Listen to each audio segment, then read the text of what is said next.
there is some discrepancy here, folks, okay? We can't have 50% of voting age people voting when 90+% of people consider them thieves, pedophile, crooks, scumbags.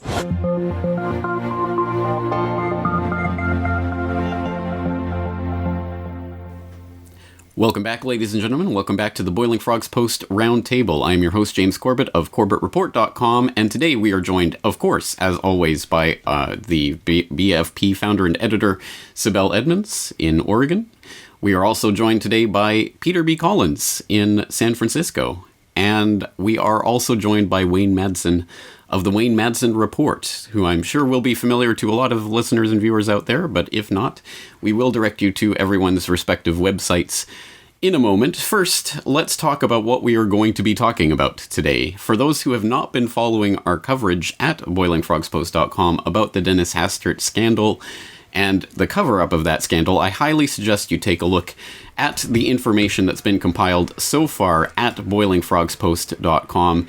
And the best place to do that would be the all-in-one encompassing article that has links to all of the coverage that we've done so far, all of the articles, podcasts, and videos that have been done. It's called The People's Campaign, The Real Hastert Case, all in one place. And I will, of course, provide the link to this in the show notes for this video.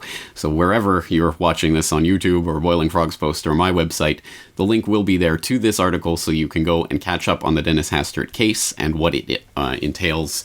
It's a very, very large web. So we have a lot of people here to break it down and discuss what's really going on with this. We're going to start with Wayne Madsen, as he is new to the program, the roundtable here. And Wayne, first of all, can you throw out your website for people? Oh, it's WayneMadsenReport.com. That's all together. No dashes, hyphens. So it's WayneMadsen report.com. Excellent. Okay, again, the link to all of our respective websites will be in the show notes as well. So, Wayne, let's start with you talking about this Dennis Hastert case. First of all, how did Hastert come on your radar, and what was it that you were able to uncover about his activities a decade ago?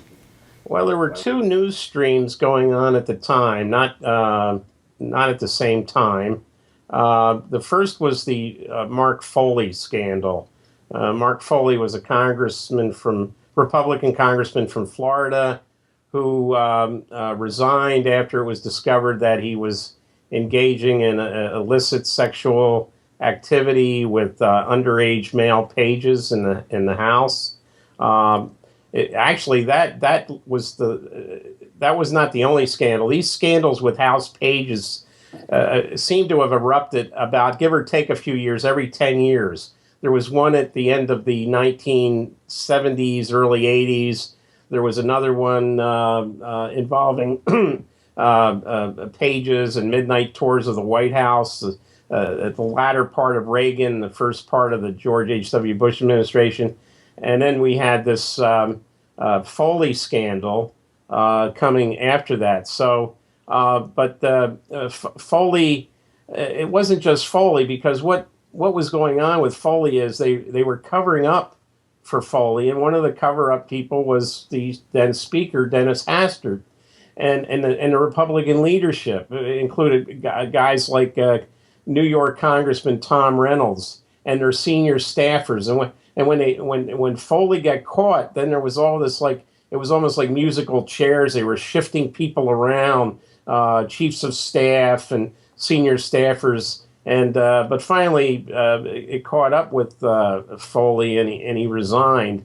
But at that time, I started hearing about the unusual relationship that Dennis Hastert had with his own chief of staff, and that there was basically sort of a gay mafia that was first tried to protect Foley, and then basically had to throw him to the wolves because he was about ready to bring the whole House of Cards down. And this involved, like I say, this involved people like Tom Reynolds, and one interesting story I got was it was Valentine's Day, and a well-known Washington reporter was flying from Chicago to National Airport in Washington and noticed that Mrs. Hastert, Dennis Hastert's wife, was on the plane. And this reporter inquired, "Oh, you're coming to stay spend Valentine's Day with the speaker. She says, "Oh no, when I go, every time I come to Washington, I'll be at a hotel. My husband, he lives in a townhouse with, the chief of staff, and she indicated they weren't even going to get together on Valentine's Day, which it's anecdotal, but I think gets to the point that, here's Dennis Hastert, who's like sponsoring all kinds of legislation for family values. And that certainly wasn't your normal Ozzie and Harriet relationship there, so that was going on, and then I when this guy John Mark Carr was arrested in Thailand, and he actually admitted that he killed John Benet Ramsey, the girl in Colorado who was like six or seven, and he didn't. And when I went to Southeast Asia, and what I discovered was a huge pedophile network operating out of embassies, including the American embassy. John Mark Carr taught English to young kids, junior high age and younger.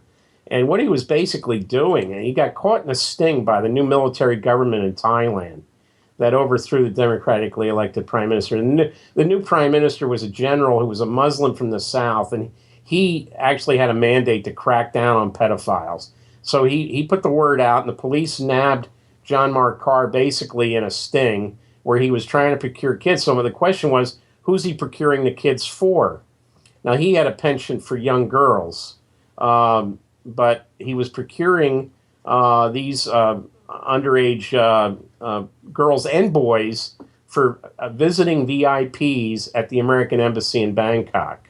And the CIA basically went to Carr and said, look, the only way we're going to get you out of here is you got to plead, you got to say you killed John Benet Ramsey. There's going to be such an outrage in the international media that the Thais won't have any choice but to release you to Boulder, Colorado, to face those charges.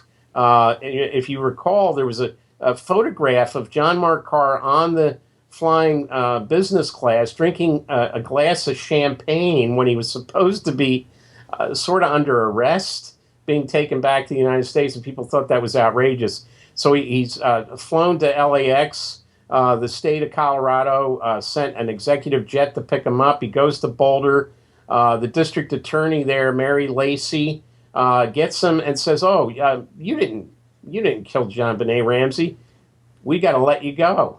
And so he's free and clear. Even though there was in Santa Rosa, California, there was a case against him when he was a school teacher of him possessing child pornography. The hard disk containing the evidence somehow walked out of the evidence room in Santa Rosa, and so he's free and clear now. So the whole thing was to get him out of Thailand, because if they got him on a stand in Thailand, it would have been very, very embarrassing for the United States. And I recall talking to a very senior State Department official about this, who had responsibility at the time for human trafficking, including child sex trafficking, who basically said this. You realize that this could not have occurred at the embassy without the involvement of the U.S. ambassador. And I said, well, it did involve the U.S. ambassador. And it wasn't just... So when I started looking at these VIPs, I looked at these congressional delegations called CODELs. Hastert, who used to complain because he was he's very heavy. He was very heavy.